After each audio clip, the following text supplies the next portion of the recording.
menjadi dua kembar. Pada kesempatan pagi hari ini, saya akan melakukan wawancara bersama dengan kepala sekolah saya, Ibu Yeni Suryani SPD SD, pada kesempatan pengambilan keputusan berdasarkan nilai-nilai kebajikan. Selamat pagi Bu Yeni. Selamat pagi Bu. Bagaimana kabar Bu Yeni pagi hari ini? Alhamdulillah bagus. Terima kasih untuk waktunya Ibu. Saya mau ada sedikit pertanyaan Bu terkait dengan pengambilan keputusan berdasarkan nilai-nilai kebajikan. Siap-siap. Baik Ibu, untuk pertanyaan pertama, selama ini bagaimana Ibu dapat mengidentifikasi kasus-kasus yang merupakan dilema etika atau bujukan moral? Ya. Begini ya, kemudian berupa kasus bujukan moral dan problematika etika.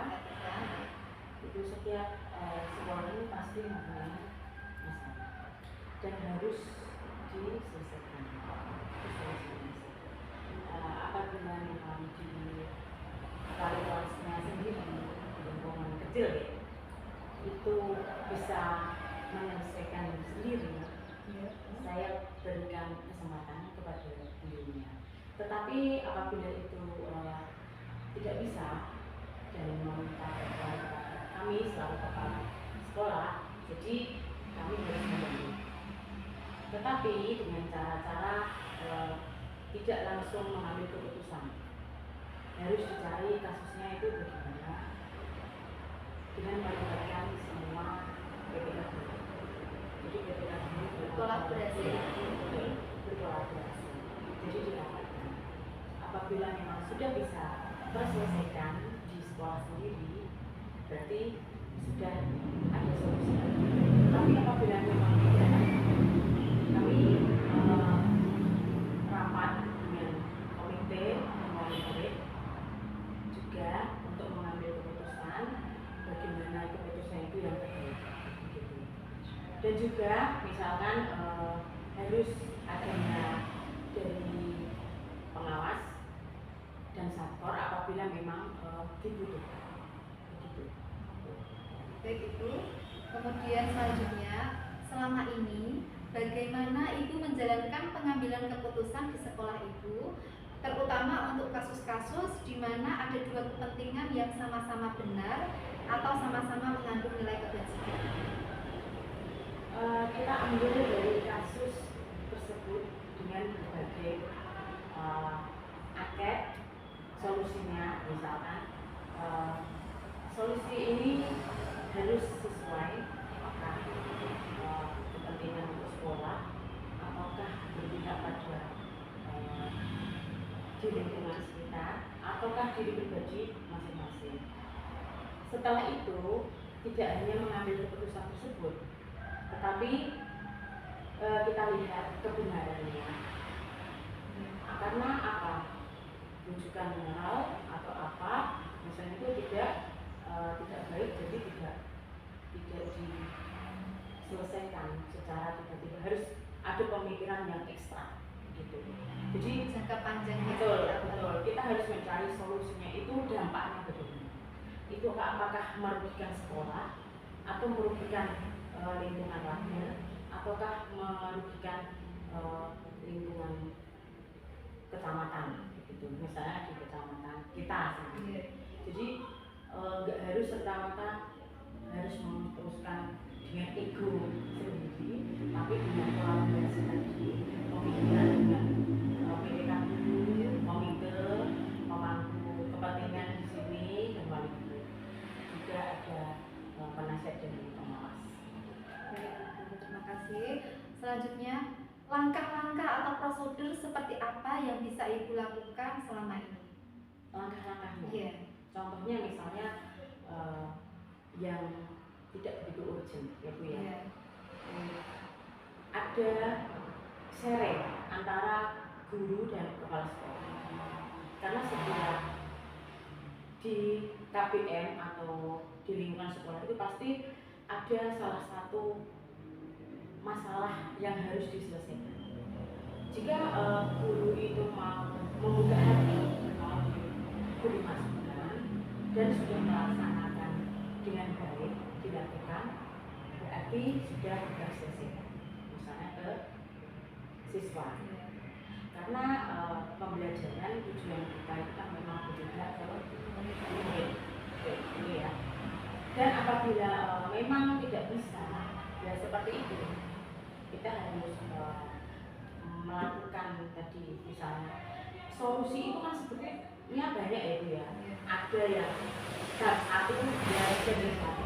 Jadi yang lebih urgent ini memang menyangkut ke semuanya. Jadi semua harus tahu. Jadi harus paham, harus dikomunikasikan, harus didiskusikan bagaimana jalannya. Baik Ibu. Kemudian selanjutnya untuk hal-hal apa saja yang selama ini dianggap efektif dalam pengambilan keputusan pada kasus-kasus di 5 etika? Hal yang efektif. Iya. Pandangan yang efektif ya. Pandangan yang efektif itu satu, tidak merugikan pihak sekolah karena memunculkan hanya itu saja misalkan, dan juga harus mengarah kepada kebutuhan siswa. Apakah kebutuhan siswa ini bermasalah atau terwujud belum terpenuhi ataukah bagaimana, seperti itu. Kita harus menimbang-nimbangnya benar-benar, karena kepala sekolah itu harus apa ya namanya, benar-benar fokus dan tidak hanya emosi semata, tapi demi kemajuan tadi sekolah, gurunya, PTK-nya bagaimana, terus siswanya untuk mengarah ke prestasi atau tidak merugikan wali muridnya, seperti itu. Baik, luar biasa sekali Ibu. Kemudian hal-hal apa saja yang selama ini merupakan tantangan dalam pengambilan keputusan pada kasus-kasus di 5 etika itu? Yang menjadi tantangannya. Kadang kebenarannya. Ya, betul sekali. Logika dan perasaan itu berbeda sekali. Kalau kita mengarah ke logika masuk akal, itu memang benar. Tapi hati nurani sendiri Bergejolak. Iya. Misalnya tidak benar, apakah bagaimana? Misalnya keputusan itu dampaknya kaku atau merugikan. Jadi memang harus ditimbang-timbang. Tapi adanya keputusan itu semua harus menerima dengan baik, harus legowo, bahasa Jawa gitu ya Bu ya. Jadi memang untuk demi kemajuan bersama di SD, kemajuan siswa dan PTK-nya sendiri. Jadi langkah pertama memang yang diambil itu satu kenyamanan semua, jadi kepala sekolahnya sendiri, PTK gurunya, siswanya. Jadi harus mengarah ke siswa, kemajuan ke siswa. Walaupun terkadang mengesampingkan perasaan PTK guru. Baik Ibu, luar biasa, sangat rinci sekali Ibu menjelaskannya. Kemudian apakah Ibu memiliki sebuah tata cara atau jadwal tertentu dalam sebuah penyelesaian kasus di 5 etika? Apakah Ibu langsung menyelesaikannya di tempat atau memiliki sebuah jadwal untuk menyelesaikannya? Bentuk atau prosedur seperti apa yang Ibu atau selama ini Ibu jalankan? Iya, ada jadwalnya apa tidak? Kan begini, di setiap sekolah itu pasti kepala sekolah mensupervisi PTK gurunya. Iya. Ya, betul kan? Ya. Misalnya ada masalah itu bisa diungkapkan setiap hari dan harus terselesaikan. Tetapi apabila di hari itu memang tidak bisa terselesaikan dengan baik, harus mengatur waktu. Mengatur waktu itu harus adanya komunikasi dengan gurunya sendiri semuanya, karena setiap kegiatannya itu kan berbeda-beda. Jadi harus menentukan memang waktu yang tepat, misalkan ya di setelah mengajar kita berkumpul, kita sharing ada masalah yang paling urgent ke guru siapa, misalnya kelas berapa, harus diungkapkan, harus selesai saat itu juga, karena kita tidak bisa mengulur-ulur waktu membiarkan masalah itu tetap ada, karena nanti menjadi bumerang bagi kita sendiri. Gitu. Baik Ibu, untuk selanjutnya, adakah seseorang atau faktor-faktor apa yang selama ini mempermudah atau yang membantu Ibu dalam pengambilan keputusan dalam kasus-kasus dilema etika ini? Ada sih. Kan sebenarnya setiap masalah kan kalau bisa kita selesaikan sendiri. Ya. Kalau saya memutuskan sendiri, itu namanya ego. Harus dikomunikasikan. Seperti yang saya katakan di awal saya. Tetapi jika memang tidak bisa, kan harus meminta nasihat. Ya. Karena saya mempunyai atasan, Ya, saya mempunyai pengawas, saya mempunyai ya satkor, saya mempunyai lebih tinggi lagi di dinas. Jadi memang benar kalau memang tidak bisa selesaikan sendiri tadi dengan PTK gurunya, misalnya ada masalah yang berat dari wali muridnya sendiri, kalau kita memang tidak bisa, ya harus meminta bantuan dari satkor atau koordinasi ke atasan kita. Karena kita melangkah itu harus sesuai jalur hukumnya, jalur etikanya. Ada prosedurnya Ada. ya? Iya, ada memang. Tidak asal kita mengambil keputusan itu secara marah-marah, emosi, ataupun bagaimana ya itu dulu. Baik Ibu, untuk pertanyaan terakhir, dari semua hal yang telah disampaikan oleh Ibu, pembelajaran apa yang dapat Ibu petik dari pengalaman Ibu mengambil keputusan dilema etika? Pembelajaran yang dipetik. Ya. Pembelajaran yang dipetik itu memang harus ada kolaborasi. Dalam sekolah itu tidak bisa berjalan sendiri. Kita adalah tim, ya. Jadi kepala sekolah itu beriringan bersama-sama dengan PTK gurunya, harus sejalan, satu pemikiran, satu tujuan untuk memajukan SDG. Tapi dengan adanya komunikasi dengan komite dan lain-lain, kita tidak bisa melangkah sendiri-sendiri. Entah itu misalkan sepintar apapun PTK gurunya, kita sama-sama penting, ya, sama-sama penting di bagian manapun. Baik. Terima kasih sekali Bu Yeni, sangat luar biasa untuk kesempatan pagi hari ini bisa wawancara dengan Bu Yeni. Semoga bermanfaat. Saya doakan semoga Bu Yeni bertambah sehat, lancar, memudahkan segala urusannya. Terima kasih Bu. Semoga bermanfaat. Ya, amin. Ya, siap. Dan sukses untuk terima kasih Bu Yeni. Baik, sekian dari saya. Wassalamualaikum warahmatullahi wabarakatuh.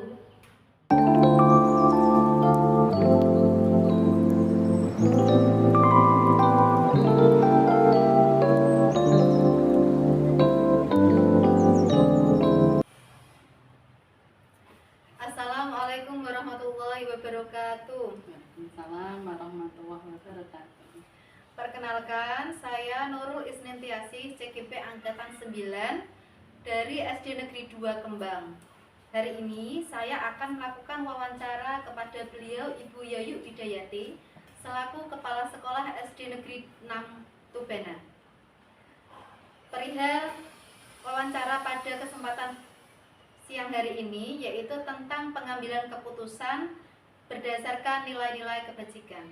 Selamat siang Bu Yayu. Selamat siang Bu Nurul. Terima kasih Bu Yayu karena sudah memberikan waktunya untuk melakukan wawancara pada siang hari ini. Ya, sama-sama Bu Nurul. Baik Bu, saya akan mengajukan beberapa pertanyaan terkait dengan pengambilan keputusan berdasarkan nilai-nilai kebajikan. Ya. Untuk yang pertama yaitu selama ini bagaimana Ibu dapat mengidentifikasi kasus-kasus yang merupakan dilema etika atau rujukan moral. Ya. Kami selaku pimpinan di instansi ED6 Tubanan, selama ini banyak sekali terjadi kasus-kasus dilema etika dan rujukan moral. Cara kami mengidentifikasi yaitu dengan cara memilah atau memahami dulu kasus-kasus tersebut, baru kami pilah itu apakah itu dilema etika ataukah rujukan moral, seperti itu. Ya. Baik Bu, terima kasih. Kemudian pertanyaan yang kedua, selama ini bagaimana Ibu menjalankan pengambilan keputusan di sekolah Ibu, terutama untuk kasus-kasus di mana ada dua kepentingan yang sama-sama benar atau sama-sama mengandung nilai kebajikan. Kami di sekolah ini dalam menjalankan pengambilan keputusan itu adalah dengan cara mempertimbangkan dengan dewan guru, wali murid, ataupun bahkan kalau memang dibutuhkan adalah dengan komite, sehingga nanti mendapatkan keputusan secara bersama dari semua pihak yang terkait. Kemudian selanjutnya langkah-langkah atau prosedur seperti apa yang bisa Ibu lakukan selama ini? Langkah yang saya lakukan apabila itu adalah terjadi pada murid atau peserta didik, berarti saya menanyakan dulu kepada wali kelas, jadi nembusi dulu pada wali kelas, kemudian memahami permasalahan kasusnya apa dulu, apa yang terjadi. Apabila wali kelas sudah bisa menyelesaikan secara sendiri, mandiri, berarti sudah selesai. Tapi kalau belum membutuhkan saya, keterlibatan saya, berarti saya juga siap untuk menyelesaikan atau memberikan solusi pada masalah atau kasus yang dihadapi. Ya, baik Ibu. Kemudian untuk selanjutnya, hal-hal apa saja yang selama ini Ibu anggap efektif dalam pengambilan keputusan pada kasus-kasus dilema etika? Hal-hal yang kami anggap efektif pertama adalah menyederhanakan masalah, jadi tidak besar memperunting, tapi menyederhanakan masalah dulu. Terus kemudian penyederhanaan masalah itu mengutamakan keadilan, rasa kasih sayang, kekeluargaan, kebersamaan, sehingga nanti menghasilkan sesuatu yang bisa diterima di semua pihak. Seperti itu Ibu. Kemudian hal-hal apa saja yang selama ini merupakan tantangan dalam pengambilan keputusan pada kasus-kasus dilema etika? Tantangan yang Ibu hadapi. Tantangan selama ini yang saya hadapi adalah karena terjadinya banyak kasus, dan saya di sini bersama dewan guru, jadi kadang dewan guru ada yang kontra dengan keputusan atau apa yang sudah diambil, tetapi bagaimana cara kami bisa sejalan atau dimusyawarahkan untuk menjunjung tinggi keputusan yang sudah diputuskan, keputusan bersama ini. Gitu. Keputusan mufakat Ibu. Baik, apakah Ibu memiliki sebuah jadwal tertentu dalam sebuah penyelesaian kasus dilema etika? Apakah Ibu langsung menyelesaikan di tempat atau memiliki sebuah jadwal untuk menyelesaikannya? Untuk tata kalanya saya tidak punya, atau jadwalnya itu saya tidak punya, tergantung kasus yang dihadapi. Kalau memang harus diselesaikan seketika, berarti harus seketika, tidak usah diundur terlalu lama. Tapi kalau membutuhkan jangka atau membutuhkan musyawarah banyak orang, berarti saya harus berkolaborasi dengan dewan guru atau komite bila dibutuhkan, seperti itu. Kolaborasi itu. Ya, tergantung kasusnya. Baik. Kemudian Ibu, adakah seseorang atau faktor-faktor apa saja yang selama ini mempermudah atau membantu Ibu dalam pengambilan keputusan kasus-kasus dilema etika? Faktor adalah yang pertama adalah keyakinan diri saya sendiri, kemudian didukung dengan para dewan guru dan juga komite serta wali murid, karena dengan daya dukung yang sekian banyak itu bisa mendapatkan keputusan bersama secara kekeluargaan gitu. Selanjutnya untuk pertanyaan, dari semua hal yang telah Ibu sampaikan, kemudian pembelajaran apa yang dapat Ibu petik dari pengalaman Ibu Bapak atau mengambil keputusan dalam etika ini? Selama ini kasus yang kami dapatkan, pembelajaran yang kami dapatkan itu sangat banyak sekali. Jadi ada hal-hal yang bermanfaat bagi saya, terutama bagi lingkungan kami. Apabila dalam terjadi masalah, kami berembuk berkolaborasi tadi bersama Dewan Guru dan komite. Yang terpenting di sini adalah kita harus berpihak pada murid, berpusat pada murid itu yang diutamakan. Baik Ibu, terima kasih. Itu tadi seputar pertanyaan saya tentang nilai-nilai kebajikan di Ibu, dan terima kasih untuk waktunya, sangat bermanfaat sekali bagi saya. Terima kasih Bu Yayu. Sama-sama, semoga sukses selalu. Sekian dari saya. Wassalamualaikum warahmatullahi wabarakatuh. Waalaikumsalam warahmatullahi wabarakatuh.